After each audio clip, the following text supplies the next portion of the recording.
ഞാൻ നിലമ്പൂരിൽ നിന്ന് വരുന്നു. കുറച്ച് മാസങ്ങൾക്ക് മുന്നേ ഇവിടെ ജോയിൻ ചെയ്തതാണ്.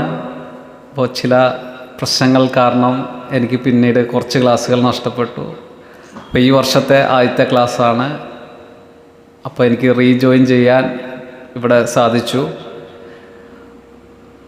അപ്പോൾ ഈ ഒന്നര മാസവും ഇവിടെ വരാതിരിക്കുന്നതിൽ ഭയങ്കര ദുഃഖമൊക്കെ ആയിരുന്നു. കാരണം ഫാദറിന് ഒരു വയ്യായിക വന്നതുകൊണ്ട് ഫാദറിനെ ടച്ച് വരാൻ പറ്റാത്ത അവസ്ഥയൊക്കെ ഉണ്ടായിരുന്നു. അപ്പോൾ ഫാദർ ഡിസ്ചാർജൊക്കെ ആയി. അപ്പോൾ ഓക്കെ ആയപ്പോൾ ഞാൻ തിരിച്ച് ഇങ്ങോട്ട് വരികയാണ്. അപ്പോൾ ഇവിടുത്തെ ക്ലാസ്സുകൾ നിരന്തരം വന്നുകൊണ്ടിരിക്കുകയായിരുന്നു. അപ്പോൾ അതിൻ്റേതായ മെച്ചങ്ങളുണ്ടായിരുന്നു. ഇപ്പോൾ ഈ 1.5 മാസത്തെ ഗ്യാപ്പിൽ പ്രസംഗമായിട്ട് ബന്ധമില്ലാതായിപ്പോയി. അതിൻ്റെ കുറവുകളൊക്കെ ഉണ്ടായി. അപ്പോൾ ആദ്യം ഞാൻ യാത്ര വരുന്നത് നിലമ്പൂരിൽ നിന്നാണ്.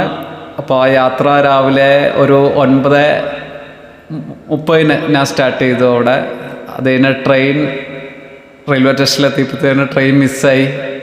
പിന്നെ ബസ്സിനായിരുന്നു വന്നത്. അങ്ങനെ യാത്ര ഇവിടെ പെരിന്തൽമണ്ണ എത്തി. പിന്നീട് ഒരു ഭക്ഷണശാലയൊക്കെ അന്വേഷിച്ച് നടക്കുകയായിരുന്നു കുറച്ച് നേരം. ഞായറായതുകൊണ്ട് ഇവിടെയൊക്കെ ഭക്ഷണത്തിന് കുറച്ച് ബുദ്ധിമുട്ടുകളൊക്കെ അനുഭവപ്പെട്ടു. അതിനുശേഷം ഞാൻ ഏകദേശം 1 മണിയോടുകൂടി ബ്രൈറ്റ് അക്കാദമിയുടെ മുന്നിൽ ബസ് ഇറങ്ങി. അവിടെ നോക്കുമ്പോൾ ഇന്ന് ആദ്യമായിട്ട് ഞാൻ നേരത്തെ ഗേറ്റ് തുറന്ന് കിടക്കുന്നതാണ്ടപ്പോൾ ഞാൻ മുകളിലേക്ക് കയറി. അപ്പോൾ പുറത്തിരുന്നപ്പോൾ സാറ് കതക് തുറന്ന് വരുന്നു. അത് കഴിഞ്ഞ് സാറ് എന്നോട് സംസാരിച്ചു. സാറ് പറഞ്ഞു പുതിയൊരു ബാച്ച് ഇവിടെ ആരംഭിച്ചിട്ടുണ്ട്, അപ്പോൾ ആ ബാച്ചിൽ ജോയിൻ ചെയ്യാമെന്ന് പറഞ്ഞു. അങ്ങനെ 1 മാസത്തെ ആ ക്ലാസ്സിലേക്ക് ഇന്ന് ജോയിൻ ചെയ്തു. പിന്നെ സാറ് പറഞ്ഞു ഇന്നത്തെ വിഷയങ്ങളെക്കുറിച്ചൊക്കെ സംസാരിച്ചു.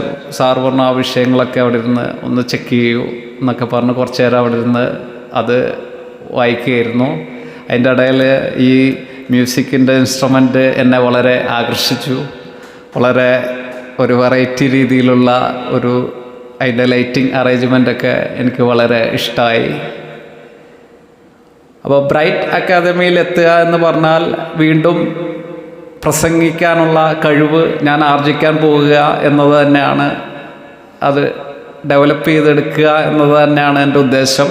അത് നടക്കും. അപ്പോൾ ഇന്നിപ്പോൾ ഇവിടെ വന്നപ്പോൾ തന്നെ ഞാൻ വീണ്ടും സാധാരണ ഞാൻ വീട്ടിലൊക്കെ ഇരിക്കുമ്പോൾ സത്യം പറഞ്ഞ സാറ് ഇവിടുന്ന് പഠിപ്പിച്ച് പോയാൽ പിന്നെ നോക്കൽ കുറവാണ്. ഇവിടെ വന്ന് വീണ്ടും റീസ്റ്റാർട്ടിലേക്ക് വരികയാണ്. അപ്പോൾ ഇവിടെ എഴുതി വച്ചിരിക്കുന്ന വേർഡുകൾ വീണ്ടും എന്നെ ആകർഷിക്കുന്നു. പറയുന്നത് പ്രവർത്തിക്കുക, പ്രവർത്തിക്കുന്നത് പറയുക, ഇങ്ങനെ കുറേ നല്ല വേർഡുകൾ ഇവിടെ നമ്മുടെ ഭിത്തിയിൽ കാണാം.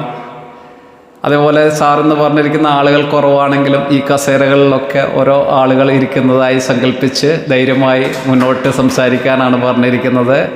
ഇങ്ങനെ നിന്ന് കുറേ നേരം സംസാരിക്കാൻ കണ്ടൻറ്റ് തലയിൽ കിട്ടുന്നില്ല. അതെല്ലാം ഏറ്റവും വലിയൊരു പ്രശ്നം.